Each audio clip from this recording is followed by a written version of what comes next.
Vegas has a lot of moving parts, whether you're rolling the dice or building a career. Vegas is known for a lot of activities. So how do you stay grounded? How do you bounce back if you need to? And how do you eventually thrive in this city? Today, we're sitting down with Dakota Brodie, Army, real estate, and a mom. How does she juggle doing it all while striving out here in Vegas? So today we're going to hear from her. So welcome to Vegas Unmuted. I'm Shaquila Cahoon, your host and author of the upcoming book, The Root on the Rise, Winning from the Ground Up. This podcast is all about the successes, the stories, and the struggles of what makes Vegas more than just bright lights. So let's turn you up. Today, Dakota, I'm so excited to have you. Thank you so much for having me. Absolutely. All right. So first, I love to give my guests the floor to kind of introduce themselves. So I know a little bit about you being, of course, a realtor, and you're an Army vet, also still serving reserve, right? Okay. And you're a mom. Yes. That's 3 things we have in common, by the way. So I just kind of want you to tell us a little bit about you and what kind of got you here to Vegas. Okay. So I got married young. I got married at 19, and my ex-husband, he was stationed in Germany, moved to Colorado with me. We got into like a huge altercation with my cousin. So we decided, we're going to move to Las Vegas because I found out I was pregnant. Thought my life was over, by the way. I was most definitely like just trying to have fun, live life, And I was like, oh my God, my life is over. Trust me, I get it. It completely started with my son, Yeah. But all my family was already in Las Vegas. So it made sense for us to move down here. So we traveled down here, took all of our stuff, sold pretty much everything. And we came to Las Vegas in 2017. And I was pregnant with my son, so it was very difficult to find a job. Vegas is very like, got to look up, you got to look pretty, you got to, 24/7. And as a pregnant woman, they're like, what are you doing? Like you can't do anything. So I ended up finding a job working as a bartender, which is crazy. The guy hired me and, I was the pregnant bartender. He didn't know I was pregnant. Thank goodness. Wow. How did you hide that? Well, so all of the other interviews I went to, they were all female interviewers. And so that was my biggest struggle. I was like, no one is hiring me because they know I'm pregnant. So I went to this interview and wore kind of like a dressy, baggy shirt, and he had no idea, and he hired me. So, and you can't discriminate against that anyways, but people do, of course. Yeah. And so I got that position, and so that's how I pretty much got here in Las Vegas. And then I did an IST transfer, which is an interstate transfer from Colorado to Nevada for the military. Right. On the reserve side. On the reserve side. Mm-hmm. Okay.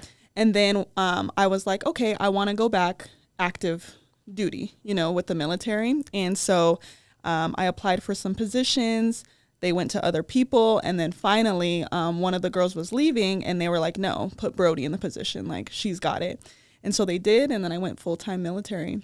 Wow. So you actually went military, like full-time active from Vegas? Yes. Mm-hmm. Really? Yep. Because in the National Guard, people are like, oh, it's only 1 week in a month. It is, unless you are in like an ADOS program or an which is called like AGR program, Active Guard Reserve. Right. Then you're allowed to be active duty and stay in your city. Girl, we're going to have to talk after this. I know. I remember you saying something that you wanted to go active. Yeah.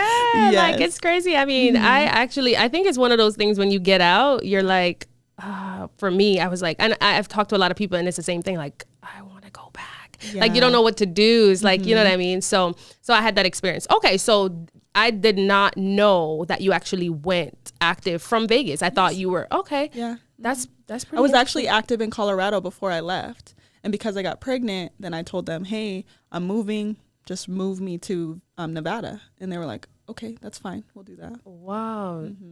That's, yeah. Yeah, we'll have to talk. Yeah, definitely. Yeah. But yeah, that's the thing for me too. That's what makes it hard. Some days I'm like, I want to get out, be done with the military. And then other days I'm like, for what? Yeah, girl. Like, why get out? Yeah, it has its moments like anything else.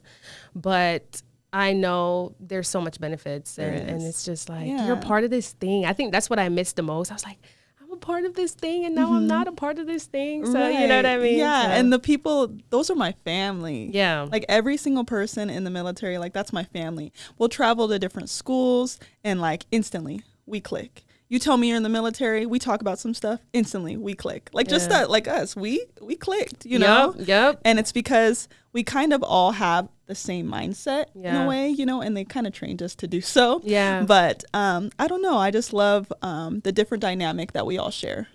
Absolutely. That's true. And I love that. And we definitely clicked. It was just like not even effort. Yeah. You know? At all.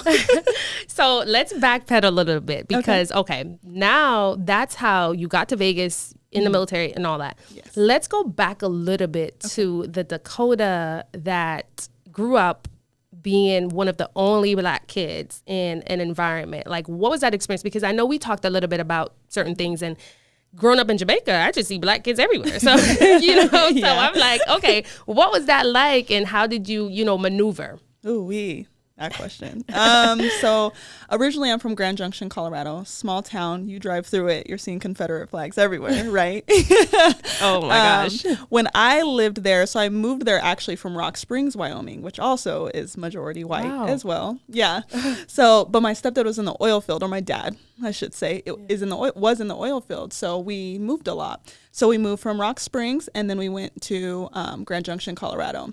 And I was there in 4th grade. And right in 4th grade, I was getting called the N-word, left and right. Man. It was bad. Yeah. So I would go home crying. And I remember one time I had this biggest crush on this kid, and we were on the bus, and I was just like, you know, looking at him, and he was like, turned and looked at me, and he was like, "Stop staring at me. I don't like Black girls." And I just went home crying, oh my God, bawling my eyes out. And I remember like my parents both sitting me down like, "You are beautiful, like you are this," you know, like the thing I can't appreciate about my parents is that they made sure to let us know who we are. Yeah. You know, like they did not miss a beat at all. So I think that's what made me strive for greatness was my parents. Because if I listened to all of those kids back then, oh my goodness, I couldn't imagine where I would be. Right. You know, so it was hard for sure, but all through school I dealt with that. And then I had to become real tough, right? So my parents were like, if anyone ever calls you the N-word, you know, you fight, right? It's just it. Just like that. Like, get your respect, you know? Like, that's how it was. And I was like, okay, like, that's what I'm going to do. Yeah. You know? So when kids were calling me in, that's what I would do. And so, like, in my small town, I became like this woman to be feared in a way.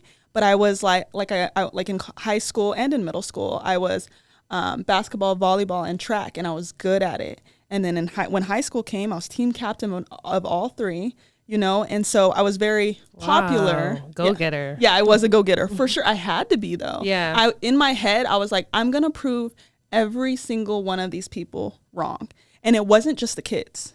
It was their parents. Right. Yeah. You know, because they don't know what they're saying. Right. You know? It's coming from somewhere outside. Mm-hmm. Exactly. So when these parents are coming to my games and stuff like that, I'm like, you're going to feel me and you're going to see me. At this young age, I'm like going against these parents. Like, you're going to know, right? Yeah. And so it was tough. But when I got into high school, like, I had the best time of my life. Like, I was respected, you know? Even though a lot of people were my friend just because maybe they were scared of me or whatever the case may be. Right. I don't even know. I don't care.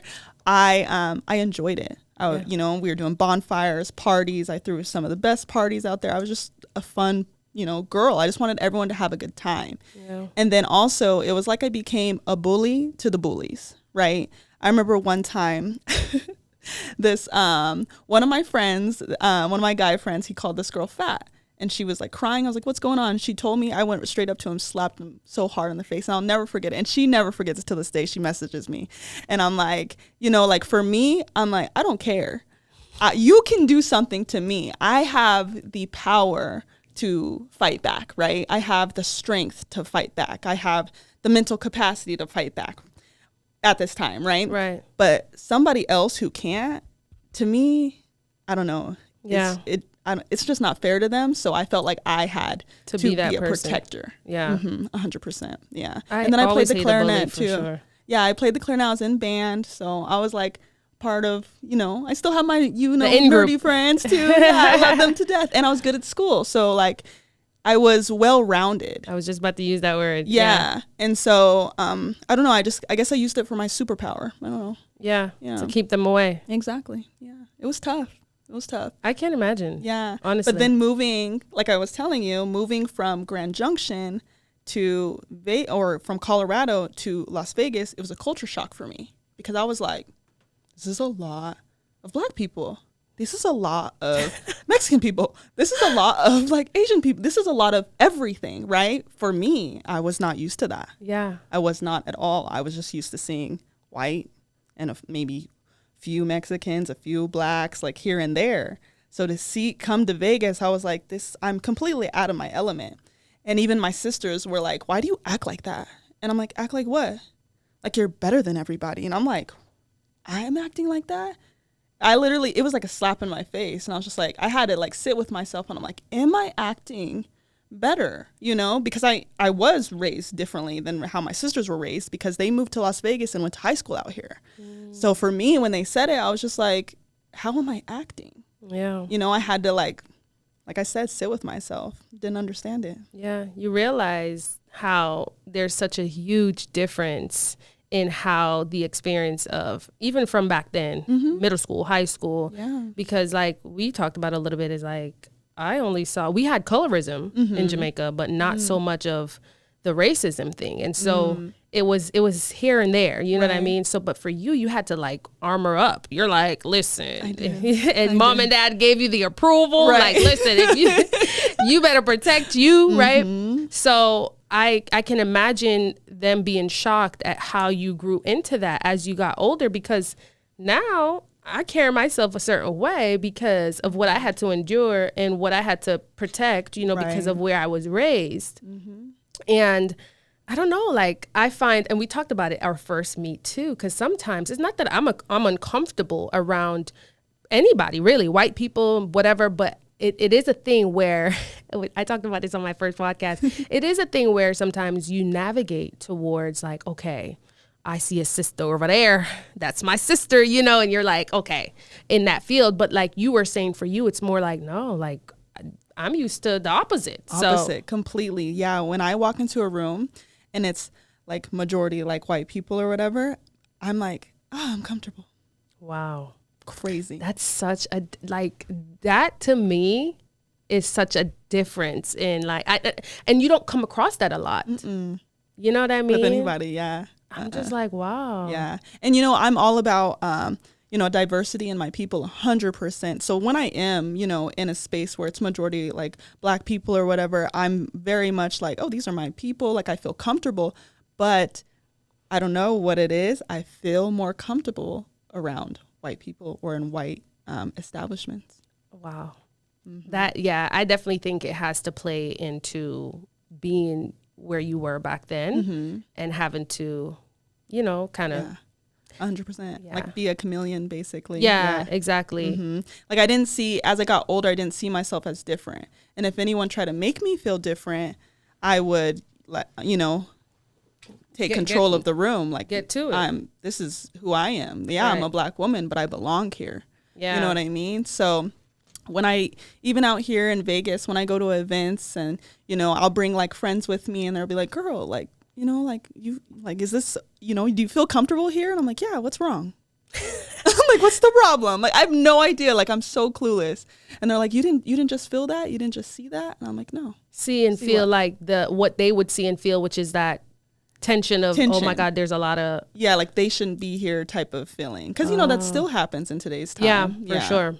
Especially, events, certain events or networking events, people are still very much biased or prejudiced. Yeah. So. Yeah. But when that happens, in a way I can feel it, but it doesn't affect me because I'm like, You done built that up. Yeah, I'm like, oh, no, it's nothing. Who are they? Right. Who are they to me? You know what I mean? They're nothing to me. Just another person in the room. Just another person. Yeah. And in a way it's powerful because it is. If I'm walking in a room and like, people may feel uncomfortable or whatever, I'm glad.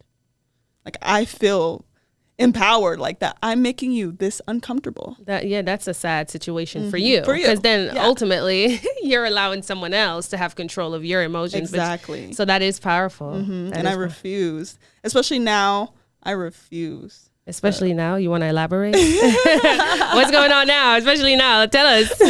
I've had to rebuild myself again. Yeah, we're gonna get into that. Okay. So wow, it's so good. Okay, so basically now this is where we are. You got to Vegas, did your thing. We kind of have a backstory of what type of experience you had growing up to kind of influence or, impact who you are now. Yes. So tell us about that turning point in your life, because I feel like we all have that, a story, something happened where you felt like, you know what, I need to bounce back. I need to rebuild. I need to, so what was that for you? When did that occur? Okay. I had it twice, actually. My most recent one was definitely the worst, but the first one was with my ex-husband, because I went through domestic violence with him. And so after that, when I finally left and, was free, it was like a whole new world was out there for me. And I was like, you know what? Like, I'm never going to allow anyone to disrespect me again, or anyone to do this ever again, to lie to me, cheat on me. I'm not going to allow it. I'm just going to live life to the fullest and just be free. Yeah. Right. And so I did that for a whole year. And I was just like, I was living my best life, girl. I was like, Vegas is amazing. Like, tell me about it. Vegas can be so fun. Right. And so I was, out. I struggled a little bit because my credit score was bad, but I was making good money from the military. Right. And so I actually had to stay in low income housing. And I didn't get approved to live in there. One of the ladies was like, say you have 5 kids. And I was like, okay. Less. I'll do that. So I did. And the neighborhood was rough, 100%, but I grew to love it because I was like, this is mine. Like the inside of my house was perfect, but like you go outside and you're like, it's a little rough. You probably dug a little bit. I'm just kidding. Yeah. But I started to get to know the neighbors and everything. And I think that was my turning point for, how I said my sisters were like, why do you act better than everybody? That was my humbling turning point right there, where I was in, an area that maybe wasn't the best, but I fell in love with it. I was like, I love these people. No matter what they go through, I still see them smiling. I still see the kids out there playing in ripped jeans, shoes torn. It was just humbling for me. And I was like, the fact that I thought ever that I was greater than anybody or better than anybody was the reason why I was in that position. Yeah. So, so I lost my train of thought. No, that's all right, girl. So God, I mean, to kind of pick up what you just said, that is amazing, because God will do that too. Sometimes you need to see. Sit down. So you have to go into the experience. You know what I mean? And sometimes because I've had experiences outside with judgment, and then I don't find myself in the same predicament. Exactly. So it just teaches you, zip your mouth. Yeah. And you know what I mean? So yeah. And even before that, I was struggling and stuff. In my relationship, I was struggling. And so I was like, for me to ever think, even during struggle, that I was greater was crazy. Yeah. It was crazy, delusional. And I think the reason why I felt I was greater, because I knew I could be better than where I was. But not necessarily than other people. Exactly, 100%. So when I was there, I loved the place that I lived and everything was good. I was free doing my thing, and then I finally was like, I want to start dating again. Like, woo, let's do it. Dating scene in Vegas. Wait a minute. Wait a minute. So now I just want the people to follow along. So we're past the ex-husband. Yes. It was just, that was a strain in itself because it was domestic. You found a way to get out. And you did. Yes. That was the relationship. You guys were both in the military. Yes. Okay. All right. So now we're in Vegas. You were living your best life. And now you're like, okay, let's see how the dating scene is. Yes. Because guys, we're basically going into the different aspects of Vegas right now. Yes. So sure. this is Dating Live. Dakota is about to share. Okay, so go ahead. Yes. I will say this before I get into that. Mm-hmm. Vegas is what kind of ate my ex-husband up. I will say that. Because if you have any addictions, you're not going to make it. You can't make it in Vegas at all. And so liquor, drugs, it definitely placed a big toll on his mental. Yeah. And so that's kind of where the domestic came in. And so for me, I've forgiven because I'm like, that's not who he was when he was sober. Yeah. Isn't it crazy how the name kind of go with certain things? Sin City. Yeah. Sin City. No, 100%. Yeah. Yeah. But yeah.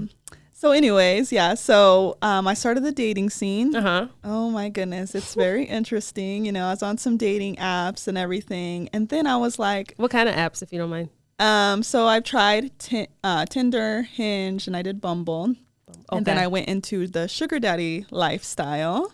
And I did Seeking Arrangements. I've tried that one.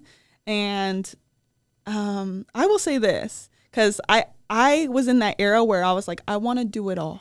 I want to try it all. I want to live. Mm-hmm. Because there was a point where I didn't think I was going to. Like, being in domestic, I was like, that would have been it for me, Like, that was about to be my life. So I was like, I'm about to live life to the fullest before I find my person. So I tried the sugar daddy lifestyle, and it was fun. Like, I really had a good time. I learned a lot from them. I learned about investing. I learned, they were like my mentors, And so I had one, dated him for a little bit, ended that. Then I had another one, and he was great. And then I started seriously dating. I was like, okay, let me see what's out there. Dated for a bit, met some cool guys or whatever. And then I dated one guy. I went on a date with him. And, through his pictures, I was looking on Hinge, and I was like, Like, maybe not. Okay. He's okay, right? Like a 6. Yeah. And I stood on his page for a minute where I was gonna swipe no. But then I was like, he was like, there was one picture where he was like in a suit with his dog, right? And I was like, all right, we'll see. So I swiped, right? Because I wanted a higher caliber of man that I already just had, with my ex-husband. I'm like, okay, I need to step up. I'm becoming a woman, I need to step up, right? Of course. And so I'm like, okay, a man in a suit. Nice. Okay. So I swipe. We go on a date or whatever. At this date, we went to that, what's that? There's like this restaurant, that Todd English. Yeah. So we went to Todd English. It's kind of like in the art district area. Yeah. It's really, really nice. I like it in there. Good vibes. Check it out for sure. Yeah. But we went in there, and the whole time he was just talking about himself. And so me, like, I don't like arrogant people at all. Right. Yeah. And so somebody talking about themselves a little too much, I'm just like, being cute. After a while, it's like, oh. Yeah. And then like talking to other people as well. Like, oh, hey, I know you. You remember me? Like, doing stuff like that. Like, and it's kind of obnoxious. Yeah. So we got to know each other a little bit, ate and everything. And he was like, oh, try this. I know the chef, like all this stuff. Like, I'm like, oh, God, he knows the chef. Great. Like, I don't care. Like, I'm that person. I don't care who you know. That doesn't matter to me. Yeah. I want to see who you are, your intentions and all of that. Right. And so we leave. And then I'm like, oh, okay, like, he's cool or whatever. Just mess around with him. Like, that's fine. Like, nothing serious. And then I told him, I was like, you know what? I'm going to, stop dating, go celibate. Don't want to talk to anyone. And he's like, oh, no, sounds good. Cool. I'm like, okay, cool. And so I was still dating, like doing my thing or whatever. Mm-hmm. But then he like reached out and he was like, hey, I'm doing this video for the art gallery. I was just wondering if you can come. And I could just record you. Maybe you could just do a dance or something. And I was like, yeah, no, for sure. So I do that. Come do the little dance, everything. And he was like acting goofy and fun and like showing his personality. And I was just like, oh, he seems fun, because I like people that are fun, free, just out there, right? I was like, okay, he seems fun. And so we started, after that, we started like talking more, going out, dating, whatever. And then he just kept saying, you're going to be my woman. You're going to be my woman. I'm like, no, I'm not. No. Like, I'm not no one's woman. Like, I'm free right now, Yeah. And so I was just like talking to him for a bit. And then I was talking to another guy still, just every once in a while. He was more of like a mentor, Mm-hmm. And so this person that I'm with, I don't know, a lot of people don't know what the lifestyle is in Las Vegas. So that is a big one. So brush up on the lifestyle, because I feel like people see what they see, but they don't know. They don't know, girl. So the lifestyle of Las Vegas, that's it's swingers. And so they have they have that golf course now that's called Swingers. So when it came out, I was like, what? A whole place, for them? What? That's interesting. Yeah, I'm like, okay. But no, it's where basically couples swap. Yeah. They have different views. It's kind of like polygamy relationships in a way, polyamorous. It's to experience. Yeah, so that your partner doesn't feel like they're losing out on anything, really. And so I'm young. I'm like, he's, experienced in that lifestyle or whatever. And then he, the guy that I'm like, oh, dating. he was, okay. Mm-hmm. And so I was like, he mentioned it to me. He was like, would you, want to do something like that? And I was like, I'm just being free. I'm like, okay, I don't really care. We're not together anyways. It doesn't really matter. We're just dating. I'm like, that sounds fun. Mm-hmm.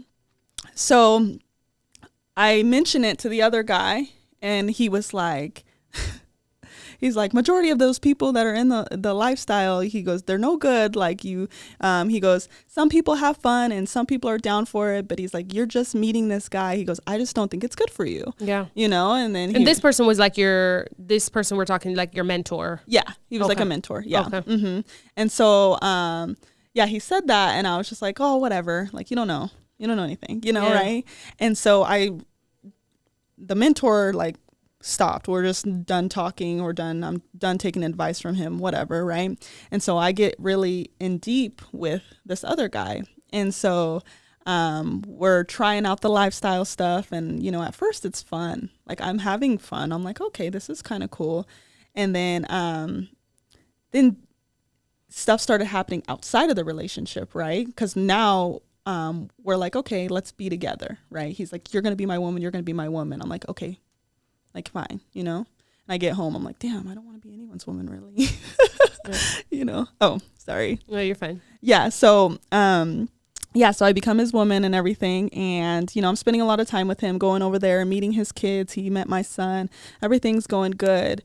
And then other women start, getting involved. And this is Vegas. Right. A lot of times, there's a lot of people, I will say, that are okay with being the other woman, which is very unfortunate.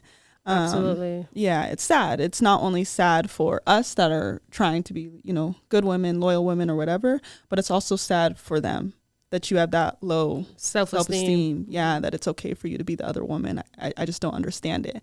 But so she got involved or whatever, and then he was like, I was about to leave. I was about to leave his house, and I was like, oh, I'm done, and he's like, no, I just needed help. And I'm like, what did you need help with? And then he was like, she just helped me with, she was going to help give me money for my child support. And I'm like, okay. I said, why didn't you talk to me about it? And then he was like, oh, because like she's just been a friend for a while, da da da da. And I'm like, okay. I was like, well, how much do you need? And then he tells me like $2,500 or whatever. And I'm like, okay. I said, I'll give you that. Right? I'm like, I'll give you that. So I give it to him, and I expected nothing in return. I was like, I just want her gone. Right? I'm like, that's all. Like, give me my respect. I just want her gone. I said, listen, as long as we do this stuff together, the lifestyle stuff together, fine. But as far as other people from your past, that is something I cannot handle.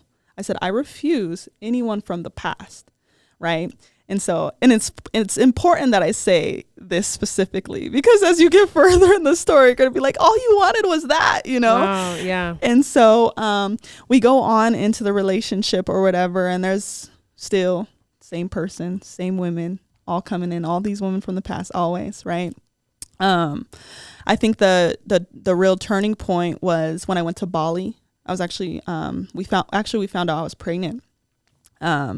And me and my friend already planned a trip to Bali. So I was pregnant, going to Bali with one of my best friends. And while I was there, I remember this is when one of my best friends started to see him for who he was and started to really dislike him. Right. We were on the phone, and he was just talking about me and my body, and like, what about your body? That I was too big, right? That I was, wow. And like, I'm not, I'm a thin woman. Girl. Exactly. Right. Yeah. So, okay. But, a lot of that I took in, and I was like, okay. Like, I even have a little bit of body dysmorphia now from it. And so it sucks, but I'm going to get through it, you know? But yeah, so I'm in Bali. We're having a good time or whatever. And I'm talking to him on the phone, and he's talking about my body, and he's like, no, you need to be like men like women like Coyle Ray, like small, petite. Are you kidding me? Yeah. And he so name dropped? Name drop, yeah. Yeah. And so my friend is like, what? He's crazy. Like, what? Da, da, da, da. And then, he calls her fat. He called your friend? My friend fat. Yeah. Wow. And she was just like, had no respect for him after that. After that, she was like, no, like, that's not who you need to be with, like, whatever. And so I get back home. To Vegas, and like all the hormones are just rushing in and everything. And so I've never gone. Wait, 1 second. Go ahead. How far are we in? This is 1 year, 2 years? This is, where are we? I think this is a year. A year. A okay. year. So a year. Yeah. Okay. Got Yeah. you. Sorry. Yeah. Cause 6 month mark, I found out he was cheating again. And the weird thing about that, at the 6 month mark, I'll just backtrack a little bit. Yeah. At the 6 month mark, the other girl that has always been an issue, she messaged me and apologized, right? Because when we first started a relationship, she was going off like, he's this type of person, you don't want to be around him, going off. And I was like, girl, just heal, just go heal. I'm trying to be the nice person, like, go heal, do your thing, like, leave our relationship alone, go in peace. Mm-hmm. Right? Thinking, okay, she's gonna leave us alone, right? No, of course not. 6 months later, she sends me this whole paragraph apologizing, like, oh, I should have never said this about him, and da da da da. I should have never talked about him like this. My brain says, if a woman is texting me to apologize, something happened, and she feels like she has a one-up, right? And so I call him, and I'm like, hey, blah blah blah called me, and he's like, okay. And I said, have you talked to her? No. I'm gonna ask you again. Have you talked to her? Yes. I said, okay. Did you sleep with her? No. I'm gonna ask you again. Did you sleep with her? Yes. I said, okay, sounds good. And instead of me going off on the woman, like a lot of people would do, I text her and I said, I heard that you guys did get together. Love, I would love for you to leave my relationship alone. And I left it at that. And I told him, listen, I cannot deal with people, again, from the past. I said, if we're going to do this thing together, I just ask that you do it with no one from the past. Wow. Right? And so I'm saying this in the most calm way, no freaking out or anything, because I know men. And if you freak out, men feel like they can't tell you anything, even though they didn't tell you in the first place. Right. Right? It makes no sense. I'm like, you didn't tell me in the first place. Of course I'm freaking out. Right. But I like to remain calm until like I'm disrespected too much. Right. And so, skip to Bali. I'm in Bali. I come back to Vegas. My hormones are going crazy. And I'm just like, I have this feeling. I'm like, no, he's lying again. He's cheating again. Just like, I watch cues, actions, everything. And my intuition's crazy. Mm-hmm. And so he's like, oh, I'm going to just go to the store real quick to the grow store or whatever to get weed. Right. And I'm like, okay, sounds good. And like, he's like taking forever. And I'm like, okay. And his computer's just open. And I've never gone through his stuff. Right. Never gone through his stuff. And his computer's just open. So I'm like, okay, I'm going to go through it. So I go through it and everything, and I just find this one girl and then him telling her to come over and all of this stuff. So while I was in Bali, 3 different women came to my house. My son was staying with him while I was away in Bali, my son. And this house that we're in, right, I rented out for him. I ended up moving into there because it just made sense for us to just move together because I had my whole family at my house. So I was like, okay, I'll just leave my house. And he couldn't get approved. So I knew what it felt like to not get approved, remember? Right. So I was like, I'll do it for you. So I did that. We moved into that place together, brought all my stuff, made a house a home, right? Because he was just going to have his bed, his computer. No, couch, made the house a home. And so 3 different women were in my house in the bed I paid for with my son in the house, sleep, right? So I'm just like, I'm done. I'm like, you know what? I'm done. I said, I was dealing with stuff in the military at work too. Like that was really bad. And I was like, I'm done with this. I was like, I'm leaving, I'm taking my stuff. And he didn't believe me. But instead of apologizing, what he would do was go off, right? Manipulate 100%. Go off. Oh, you're this type of woman. You think any man is going to come into your life and take on a kid? No man wants a woman with a kid. Wow. Like really going in, and I'm laying there with a kid in my stomach, right? Like, thinking in my head, I'm like, oh my God, maybe he's right. No one's going to want to take me, like da da da da. And like in reality, I didn't need anyone to take care of me. Right. You were doing that. I was doing that all anyways. on your own. But like the mind is a crazy thing, I'm telling you. especially when you're in love, you're not really thinking straight. Yeah. So, I'm laying there, all of this. I go into my son's room. I'm like, I'm done listening to this man. I'm going to start just sleeping in my son's room on his bunk bed. And my son loved it. He was like, yay, sleep over with my mom, right? Like, pick what movie we're going to watch, And what made me so mad is that he was coming into my son's room while I'm in there going off on me, calling me the B word and all of this stuff in front of my son. And I would just remain calm, and I'd be like, I would appreciate if you don't act like this in front of my son. I'm like, the reason why I left my ex-husband is because I didn't want my son to ever see any type of arguments, disagreements, fighting, anything, especially on his mom, because he's not going to be doing that to any other woman, right? And so he's just coming in doing that. I'm like, I'd appreciate if you leave. I'd appreciate if you leave. Kept saying it. Days would go by, kept going. I'm like waiting. I'm like, you know what? And then he was like, just go back to your house. That's what you want to do. Go back to your house. I said, no. So I'm not going back to my house because I own a home, right? I'm like, I'm not going back to my house. I'm just going to rent another property. My family is at peace right now in my home. They pay a low amount. I'm not going to move back in and move all their stuff around just because I own the home. No, they're at peace. So I'm like, no, I'm just going to go rent a house for me and my son. That is what made him mad. He gets more mad because he's like, wait, now she can just have any guy come over. He has all these things in his head and he's going off on me even worse. And then I'm like, you know what? I'm done with you. We're done. Like whatever. The day of me supposed to sign the lease and get a U-Haul and move out and everything, he breaks down and apologizes. Wow. Completely just came all the way down. And myself, which I should have just kept with the I'm leaving, because he was remorseful, I was like, okay. Wow. So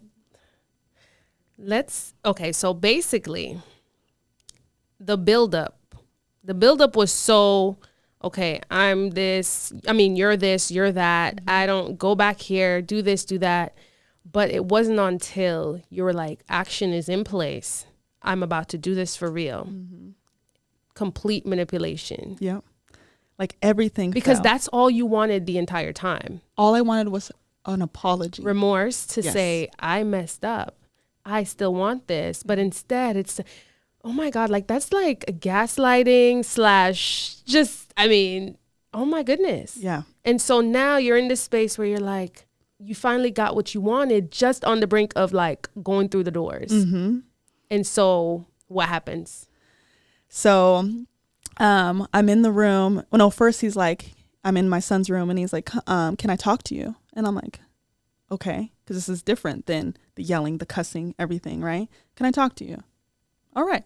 So we go to our room and I lay on the bed because I'm at morning sickness and everything at this point. And I'm like, I sit there and he's like, I'm just going to tell you everything. And I'm like, okay. And then he's like, I had 3 women over here. And then he's like, and I'm just going to lay it all out. And I'm really, really sorry. I really want this with you. Like, I don't want to lose this.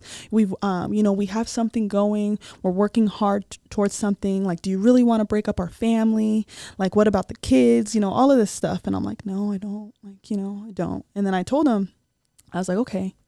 I said, but I'm not at the mental capacity to have this baby.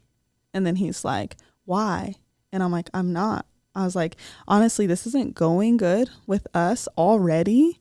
And I was like, and mentally, I just know where I'm at. And if I have this baby, I don't believe that, I will be able to break through that, that postpartum. Right. So I was just like, I can't. This is not something I just don't want right now. Do you have any regrets with that decision? I do.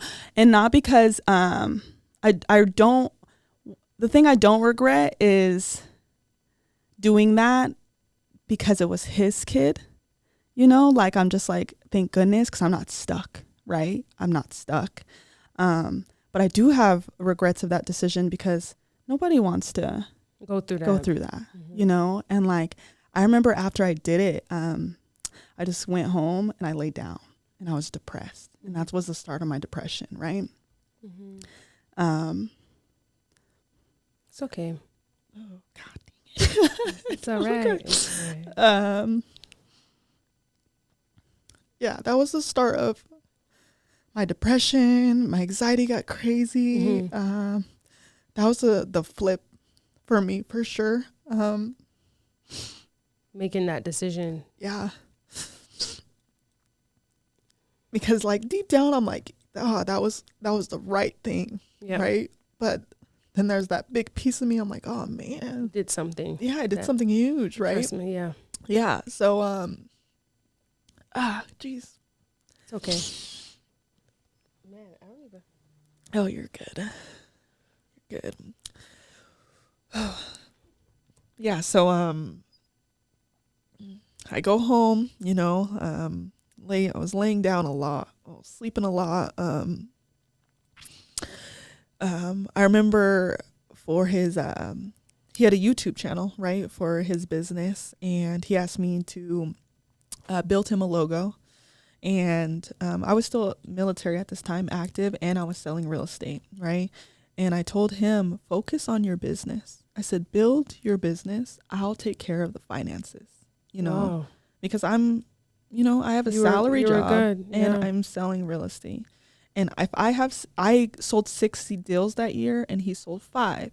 So for me, I'm like, I have both for me. Like I can give to this man, right? Like I want to give to this man. And so I told him just to focus on his business, and he asked me to create him a logo for his YouTube page. And I was like, yeah, no, for sure.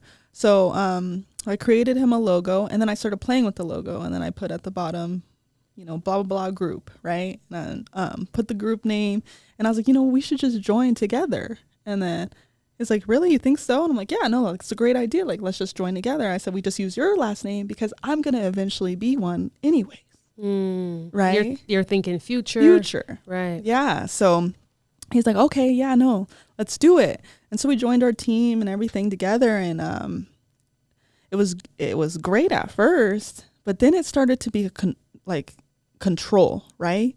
So in October of 2023, so I had the the abortion and everything, and then work got bad. Everything was just rough, coming in all at once, right? My depression, everything. So with work, I spazzed. I completely spazzed at work. I was like, you guys, like, I had a toxic boss, and she was just treating soldiers like crap. This is on the military side. Okay. Right. While I was dealing with the stuff at home, I was dealing with a toxic boss. And so I went to my big boss. I went to my big boss, told her everything that was going on. I let her know. And then she was like, okay, well, handle it. Instead of handling it the right way, she just straight up went to the other boss, said, Brodie said, right? And so that caused issues. More drama. More drama for me, more issues, right? And so it just caused me to go back to little Dakota in small town Grand Junction, right? So I'm like, they wasn't ready for her to come out. Not at all, because it takes a lot. Now that I'm older, it takes a lot for me to get mad, right? Yeah. Or feel disrespected. Like, a lot of people can do a lot of things to me, and it takes a bunch of... It takes consistency to really get me to a level, right? And so, like, emotionally, like, I got my emotions and everything pretty intact, right? Yeah. And so I'm going to the doctor a lot at this time, right? When you're in a bad relationship, let me tell you, your nervous system, your body will tell you that things aren't right, okay? And so I'm going to the doctor. I'm getting sick a lot. Like, my immune system's just weak. Everything's just no good. Right. And so they bring me into the office, and they're like, hey, we're going to take you off orders, because this happened, whatever. And I'm going off. I'm like, you guys don't know nothing, like, going off. I'm about to flip a table. Like, I'm livid, right? My brigade and my battalion, because that's the level I'm working at in the military, they're trying to help me out. They're like, this isn't like Brodie, you guys. She is angry and she is acting out of pocket for a reason. What is going on down here? Right. Because I was in that position for like 5-6 years. So they were like, something's not right, you know? And I made IG complaints. Nothing was getting pushed down. Like, it was just no good, right? And so I'm dealing with this at work, going home with somebody who doesn't like the military in general, thinks all people in the military are take the easy road. I'm sorry. Wait, excuse me? Wait a minute. Yeah. How so? Like, yeah, no, that's exactly. insane. Yeah. So in my relationship, that was a big issue, that I was in the military. He said all military women are hoes. And all military women are hoes, and that people who join the military are taking the easy way. And I'm like, well, if it's so easy. Can you imagine? Why didn't you do it? Exactly. And it actually, hearing that all the time, it started to make me dislike my uniform. So I was going to work and I was like, I don't want to be here. I don't want to be here. I don't want to be here. Because then I would go to work and be like, oh, you're around all those guys and da, da, da, da. And I'm like, dude, I've been doing this for years. Yeah. I said, and I'm a respected NCO, right? I'm a respected sergeant in the military. I don't mess around with anybody. I don't date anybody. Like, that's just not me. I go to work, get my job done, I go home, right?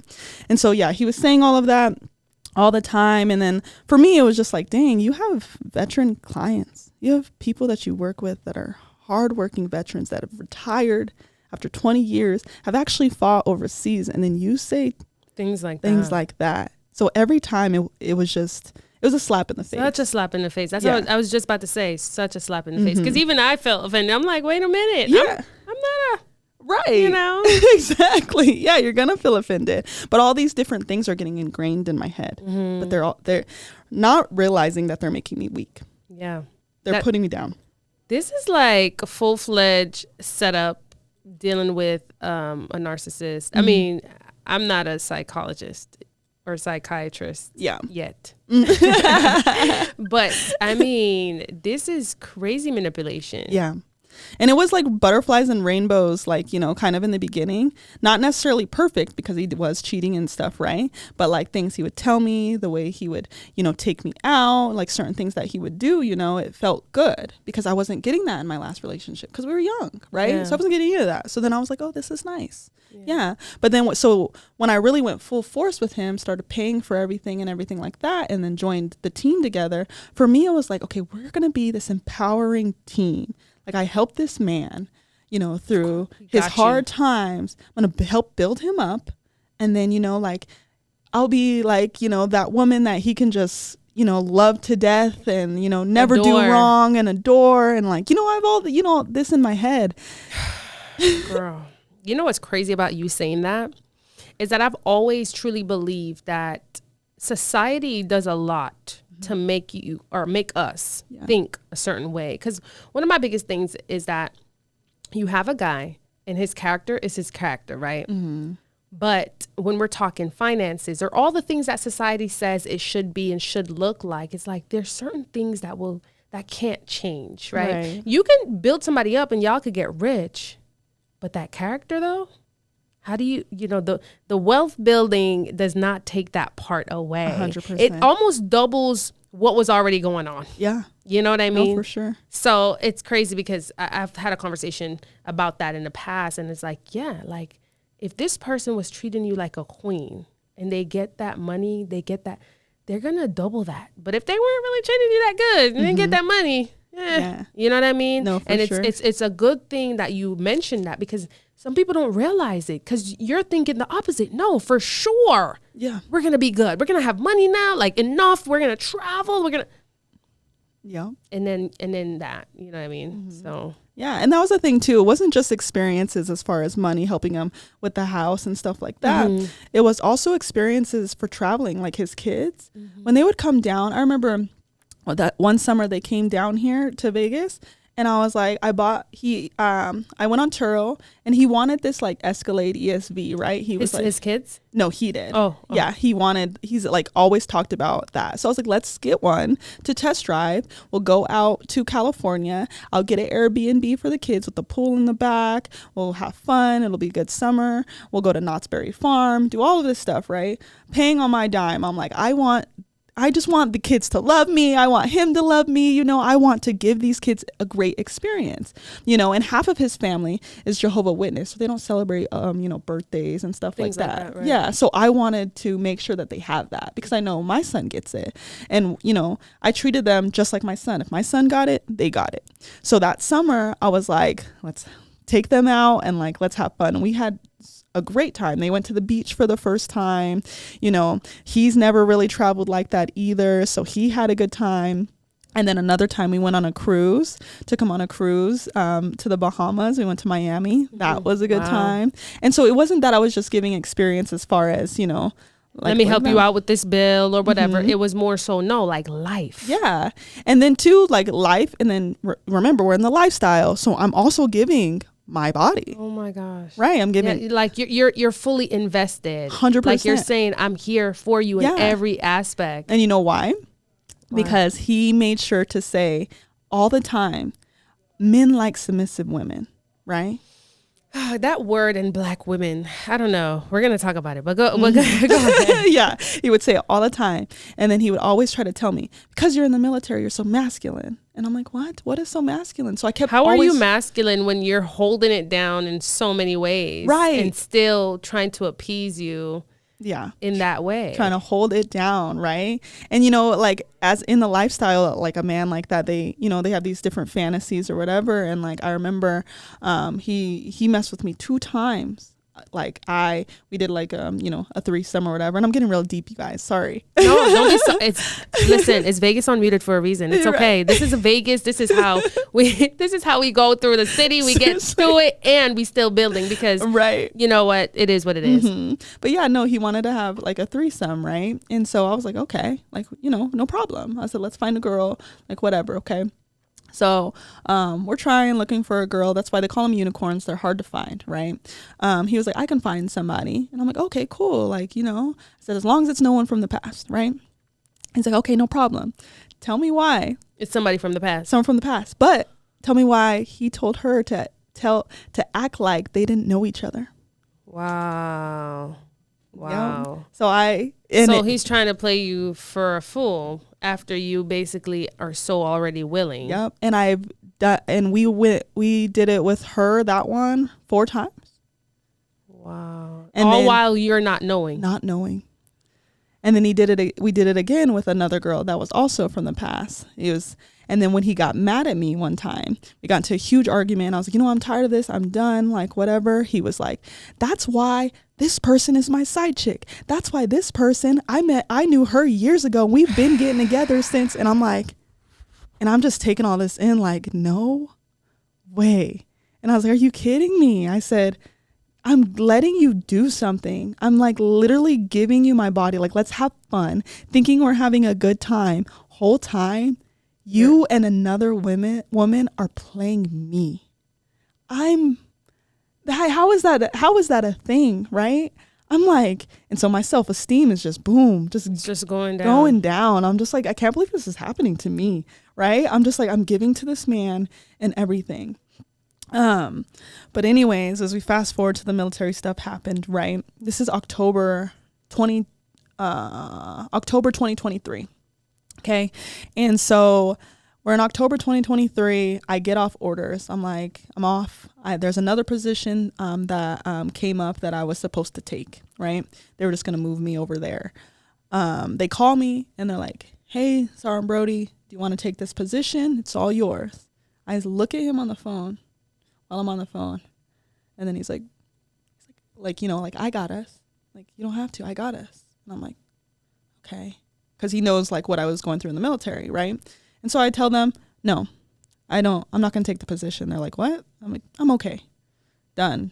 Okay. Leave that. And then I get off the phone and he's like, I got us. I'm going to take care of us. I told you, like, I'll start to take care of us. Like, real estate is starting to boom now. Like, I can do this. And I'm like, oh, okay. Like, you know, like, I'm getting excited. You're like, getting excited, right? Yeah. I'm like, oh, yay, finally. Like, you know, he's going to take care of me. Like, this is great, you know?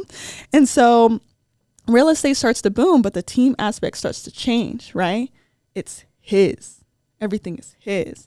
If I don't do what he says, I'm in trouble, right? Oh no. And so I back when I opened a joint bank account for us so I can send him money when he needed it. And he would ask like, hey, can you send my mom $100 here and there, whatever? And I would do that, right? Do that for his family, do that for whatever he needed. I'm going to send it to you. You're helping out. Yeah. And so this joint bank account that we had, once he started making some deals happen, he would then, do you need me to stop? No, go ahead. Oh, okay. Once he started making deals happen and everything, he would put some of the money in the joint bank account, right? And then he was like, I need to control all the finances. He's like, I want all of your money because I had disability coming in once I got off orders in October. And he's like, I need all income to go into the joint account. And I'm like, All of your income? Excuse me? Yeah. And then I was like, okay, well, are you putting all of your income in? He's like, I'm going to put some. And I'm like, okay. And so I was like, okay, no problem. And so I did, right? Girl, anytime that man would get mad at me or if I did something he didn't like or if he felt I didn't listen to him, all the money, including mine, he would transfer out. Are you serious? And I remember one night he transferred all the money out because we got into an argument. And I was like, I need to go to the store to get groceries. And then he was like, should have thought about that. And I was like, well, I need to get King snacks and stuff for school. So your money's tied up into what he transferred out. And Everything. He's telling you should have thought about that. Yeah, you should have thought about that. And I was just like, you're kidding me. So I was like, you know what? I don't even care. I'll just use my credit cards. So at this point, I'm like, okay, I cannot trust this man with my money and I cannot trust his money to be mine. So I'm racking up my credit cards, using them for literally everything, right? And in my head, I'm like, you know what? I'm going to get out of this.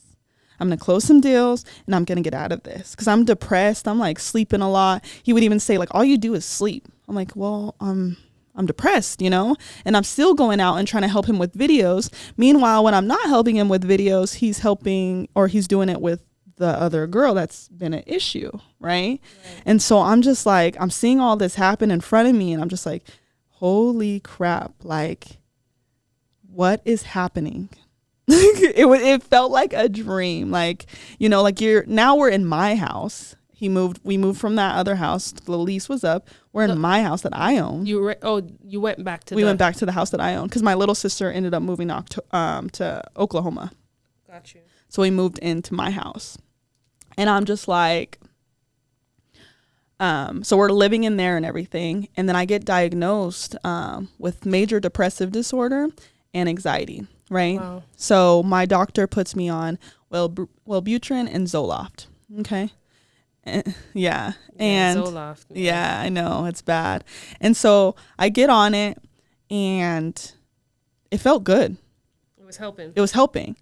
But what was horrible about it is that I had a partner that wasn't supportive. So he would bring me down and then the Zoloft and Wellbutrin would try to kick in to help me come back up. Right. So it was just always do 24/7. And I felt like I was like I was going crazy. And so he would always tell me like, something's wrong with you. Like, you're always sleeping. You're always this. And so I never told him I was on Wellbutrin and Zoloft until later. And I sat him down. So he didn't know this whole time. He didn't know. And so because I knew how he was. And so then I sat down with him. I was like, can I talk with you? Mm-hmm. And then he was like, yeah. And I was like, I'm on Zoloft and Wellbutrin for depression and anxiety. And he's like, so what does that mean? And I was like, I just have major depressive disorder and anxiety.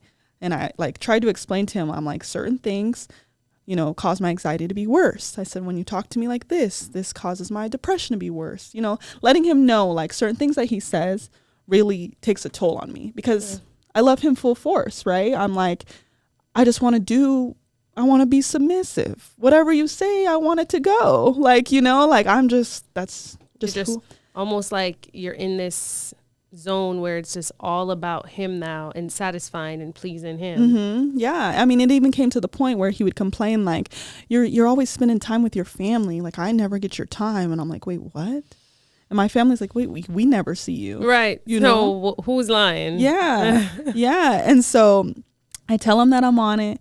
And that was the worst thing I ever did because it made it worse. Because now when we're out or doing something, if I don't agree with him or I'm arguing with him, not only is the money now getting transferred, I am also getting told I'm crazy and I need to be on stronger meds. So he's utilizing. So he's using it to throw it back in your face. Yeah. So then I'm crying like, I don't even want to be on these meds. Like, you know, like I'm just struggling already. And so I'm like, there was a point in time where I was like, I don't want to be here. Yeah. Like, I don't want to do this. And I'm not saying like in this world, like I did not. Wow. And the only thing, like even talking to my therapist, I was like, the only reason I was here and continue to stay here was my son. Mm-hmm. You know, like honestly, if my son's dad was like actively in his life at that time, I probably would have been like, hey, you need to just take him. Yeah. You know? And God. It's okay, girl. Don't. Oh my gosh. But yeah, that's where I was. Yeah. It was tough. It was tough to get through. I'm like, damn, this person is supposed to like have my back. You know, he's the one that's supposed to make me feel safe. Is supposed to make you not have to worry about certain anything. things. Yeah, and like so. At this point, since I'm off orders, you know, trying to close deals in real estate, and real estate's hard, right? Yeah. I'm like, okay. I just feel like I need to hug you. Oh, you're okay. I'm like, I'm a lot stronger now. Like before, like I wouldn't have been able to talk about it. Yeah. At all. So the fact that I can now, and it's just like tears like this. Yeah. I mean, I know that I'm like on the right track, right? Yeah. But God, I lost my train of thought. What was I saying? No, you were saying that that's how you felt, like you didn't want to be here and everything. Yeah. But when you were talking to your therapist. Yeah, I was talking to my therapist, and I just like I told her I didn't want to be here, and you know, and then that's when she upped my meds. You know, she kept upping them, and she was just like, what's going on? There's something you're not telling me. Because when I went to my therapist, it was strictly military talk. This was what happened to me in the military, and that's it. And nothing's happened to me at home, you know. And they don't know that it's a combination. And neither did nobody, like my family, my friends. Nobody knew what I was going through at home. Like when me and him would get into an argument, I would just go to my room, or we'd leave the house and go argue or go talk about it or whatever. Because him fighting with me in front of my son is different. He's little. He's not going to be able to tell anybody, right? But fighting in front of my grandma and my sister, he's smart. It's the manipulation. Smart. Yeah, so it's the manipulation. So he knows how to maneuver when it's. Yeah, even in front of friends and stuff. Like it was just so crazy to see him. I'm like, he was just like psycho mad in the car. And now we're in front of these people, and now you're a gong ho holy like this most amazing person. And I think that's what's harder for me now in today's time. Yeah. So let's bring it to today's time. So that is the thing, right? Nobody knew. You're just holding it down all by yourself. Juggling the mom thing, protecting your son, having this toxic type of narcissistic person dealing with, breaking down your self-esteem, all while being in the military. Oh my God. Yeah. So, no, that's a lot. And then having to make that tough decision, right? So all of that mixed up in a pot, like crazy. Yeah. But then you're still you're hustling, you're doing it. How? That little girl in Grand Junction. Wow. Because of what I went through back then and how I had to build up that resilience, that is the reason why he trying to take me down and make me feel this big was never going to last, because that little girl was always going to pop out eventually, right? And do what her mom and dad told her to do. And that was the thing. So when I finally opened up to like my family and my friends, my mom especially, I already knew. you know, and my mom and my dad, you know, he was very much like, you're beautiful, you don't deserve this, and he's like, did I teach you that, you know? And that's the thing, like, my parents have been married like almost 20 years, and I never seen that, and I never seen abuse. So for me to be going through, I'm like, why did I didn't learn that, to pick men like that. I see a great man, but then I go for the complete opposite. For me, it doesn't make sense. Wow.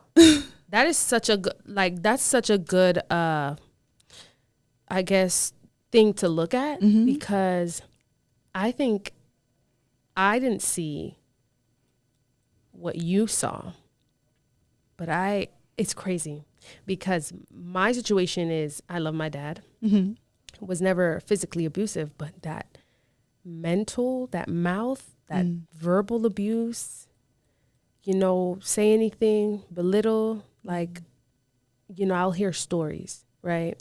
And I've seen it now that I'm older with, you know, his other people, right? So it's crazy that you said that, because I'm like, wait a minute.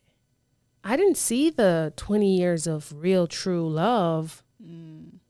But you know what? He taught me what I didn't want. Right. In a way. So it's almost like the reverse. You know what I mean? So it's almost, and nothing is wrong, because things are always teaching us. You know what I mean? Yeah. It's like from an early age, it's like, my mom told me that when I was 3 years old, she picked me up from school, and I said to her, when I grow up, I don't want a husband like yours. I want a nice husband and 2 kids. Wow. She said that when I was 3 years old. She said, God. I told her that.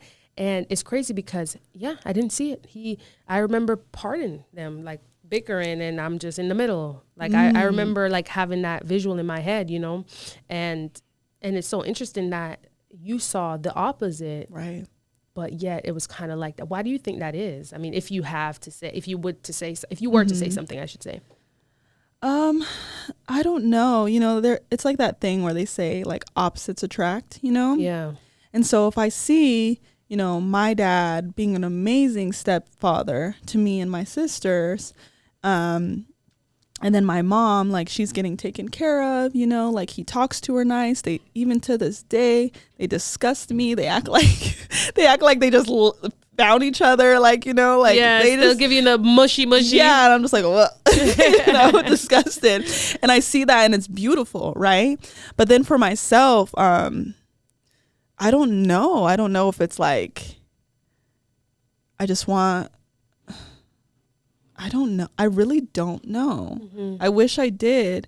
Because a lot of people will tell me, Dakota, you're deserving. Like, very much. You know, you're deserving of a good man. You're deserving of this. And it's like I know. Do you think it has anything to do with, although you were in that space as a kid and you're being told the right things to armor you up, to make you stronger, to look at the outside, you know, people who would call you names or whatever, just being that black kid. Yeah. Do you think it's almost like your focus was on, okay, I'm going to be this strong person, and that's what I need to do. So I'm not going to not that you're not going to pay attention, but that's not my focus. Like, my focus is to make sure nobody can, you know, whatever. And so I'm just generally speaking, like, by you always having to be reminded of that, you know, you're in the space, because what I think too subconsciously is like, we're putting on the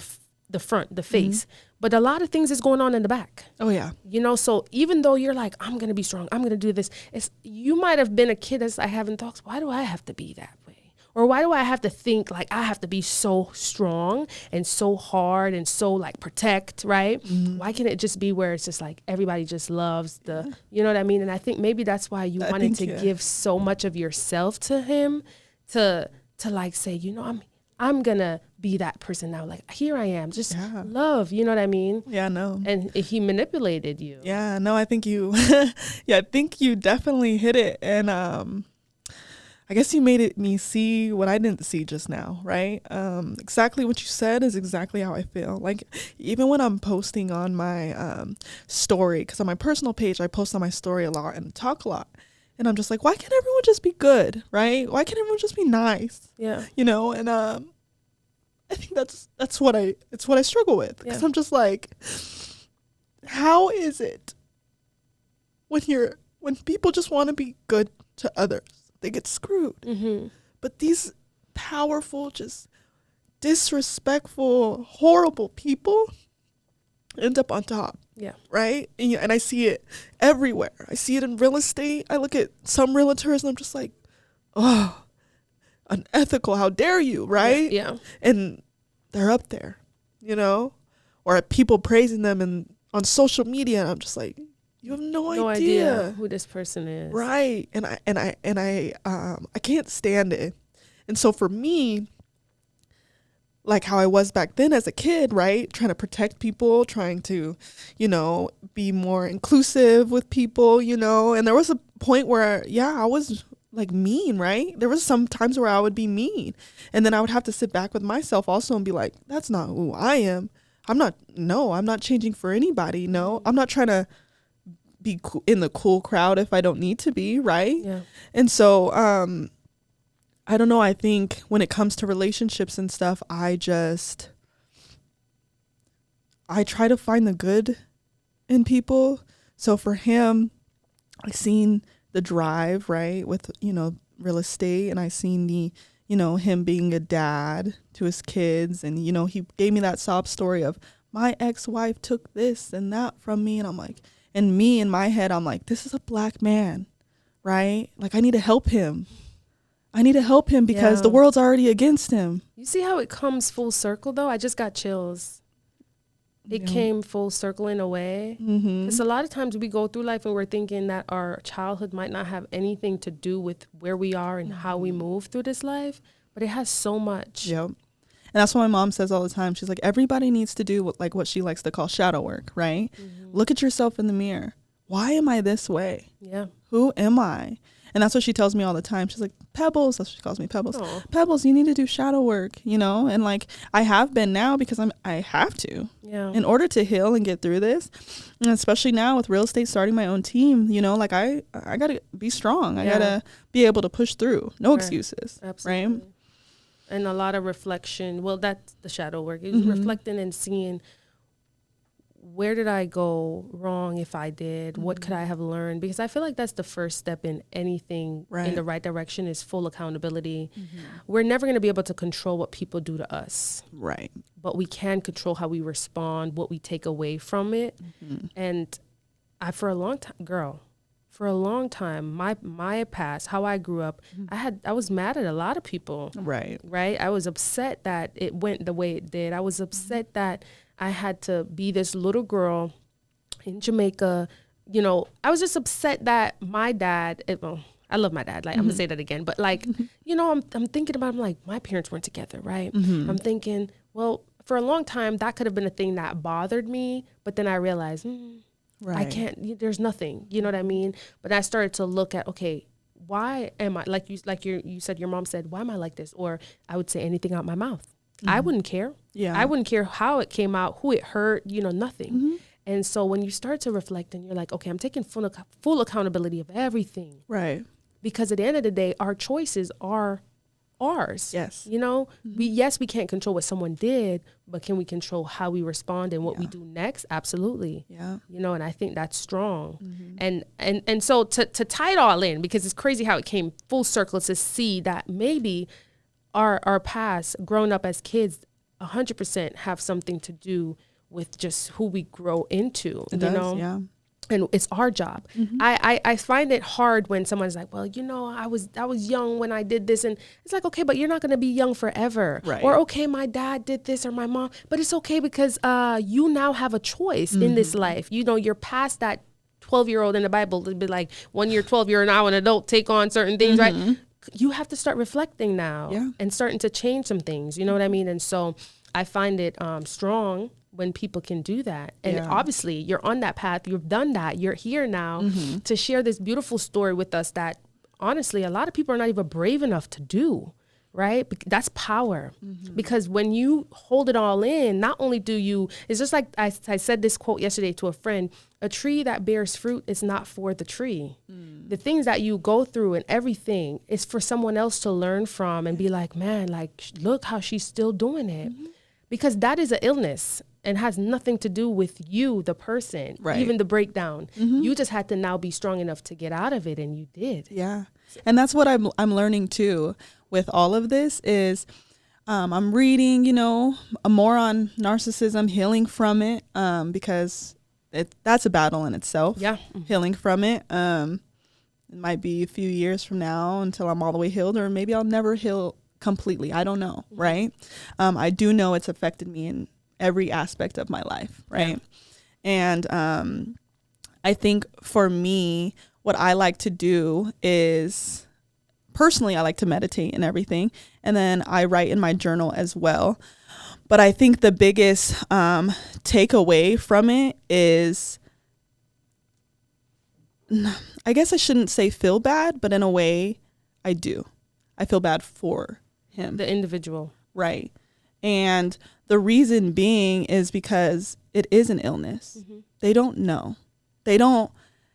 There's no, if you call a narcissist, they're going to be like, I'm not. Right. They don't know how to believe that they're wrong in any way, shape, or form. So for me and my healing, I kind of was like, you know what? I'm going to put all the blame on myself, because I know I'm not going to get an apology from that person, right?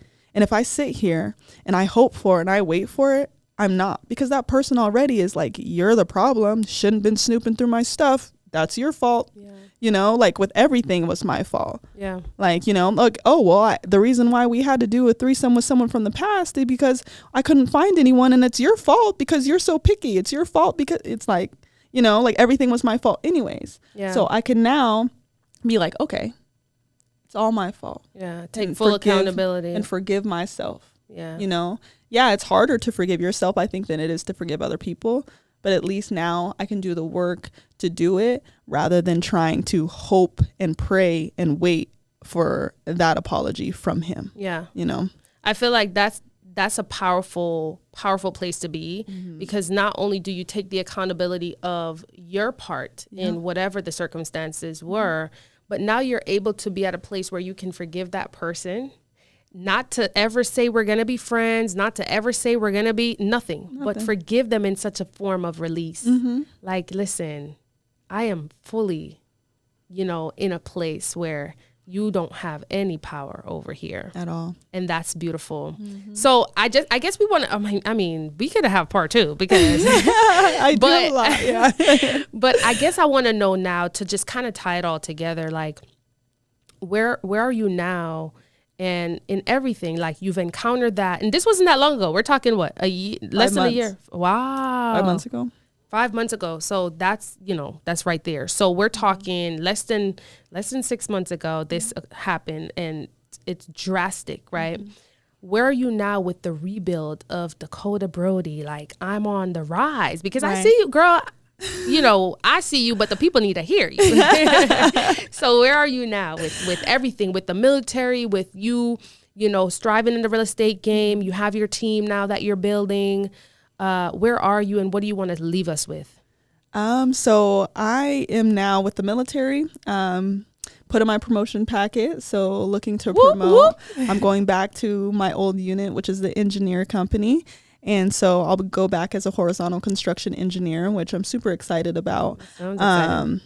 Ready to take my fitness test, because before, like I couldn't because of medical, and like my body wouldn't let me. But now I think I'm ready to like get back out there and be that, that NCO that volunteers for everything again, like show people she's back. Right. Because a lot of, my higher ranking people are like, where is she? They look at me and they're like, Brodie, come on. Where is she? And so they slowly but surely, they see it. They talk to me about it all the time. They're like, we know your work ethic. They're like, it's coming. We see you, And so for that part, that's how that is.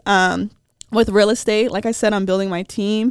That was my broker. He pushed me. He was like, you need to do it. And I really value and appreciate him for pushing me. Shout him out. Yeah, Darren Marcus, I appreciate you. You and Susan are amazing. But yeah, so like with real estate, starting my team, I want to... The 2 women that have joined my team so far, I just want to pour into them so much, Yeah. right? Like I hear their goals and I hear their dreams. And my goal with my team is it isn't to make me bigger or make me better. That was never my goal, even with my ex. That was never my goal. I don't want to be this freaking #1 real estate agent in Las Vegas like that. I don't have that as a goal. My goal is to have a team that is unstoppable. And when by that, I mean every single person on my team is out here killing it. Yeah. And being genuine and helping people. We're not snakes. We're not unethical. We're doing things the right way, right? Yeah. And we're on the top doing it the right way, right? That's the team to be That's on. the team. Yeah, exactly. 100%. Because we know Vegas is all about the snakes. I mean, they come out the woods. They just girl, they're out here. Yes. It's so bad. So no, I love that. I love that. Yeah, I just this story, man. We dived in a little bit here and there, but hearing it full-fledged all the way through, really tying that part back in with the, you know, that tough skin you had to put on growing up where you did, seeing your parents in that light, encountering everything that you did, still going at it in the military, still killing it in real estate. I mean, this woman is literally unstoppable. Yeah, I just not gonna let anyone stop me for what? And that's on her. For what? I love it. I love it. I love it. Okay. No, we might have to do a part 2 for sure. I'm not even gonna lie, because there's so much that I had like in my mind that we're gonna get into. But for the most part, we hear the story, we hear the passion. Like I hear the passion. I hope you guys that are listening hear that too. It's just so much passion. I love to be surrounded with Black women, because I mean people in general, but of course, you know, there's us. So we're the most disrespected person in the entire world. The Black woman. Yeah, they don't. They. I mean, they're not even ready for this, girl. They're not. Like they're not. But we are. We are the most disrespected person in the entire world. Race, everything. Yeah. Like anything we do, we're questioned. Yep. Right. Anything that we do, someone says we can't. We got to carry a lot. Yeah. And you know, we're so supportive to everybody. Yeah. But who's gonna support us? We got to support each other. We got to support each other. That's the answer right there. And I think if we do that in unity, for real, nothing can stop us. Yeah. Absolutely nothing. I just want to know one thing now. How does it feel to be unmuted? I loved it. This was nice. I really appreciate you so much. Like, you definitely broke down some walls. The fact that I'm doing this on camera is so crazy to me.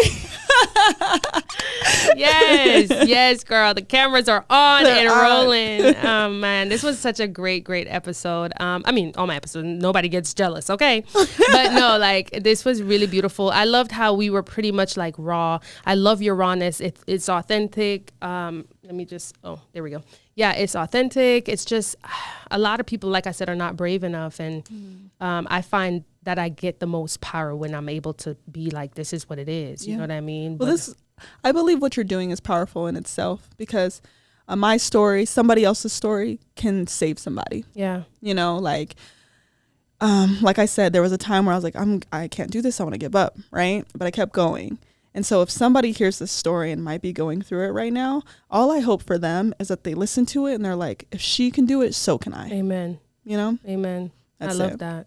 Yeah. I love that. There's so much we're going to touch on, guys. Just keep Dakota Brodie in your mind, because we're going to definitely have part 2 one of these days. Yes. And we're going to fill it all and fill in the little pieces that are missing. There's a lot of right. But no, I'm excited to just definitely share this space, you know, because this is what it's all about. When I had this idea, it was to get the voices heard here. A lot of people don't even know what we go through, you know what I mean, as people that are dreamers, entrepreneurs, moms, whatever, and we're in this city and it's a struggle and we have to keep empowered. So with that being said, guys, that's the end of episode 5 with Dakota Brodie. Thank you. All right, so we're gonna go ahead and end the show, guys. Next week we have episode 6. I'm excited. So stay tuned, and yeah, we've officially been unmuted.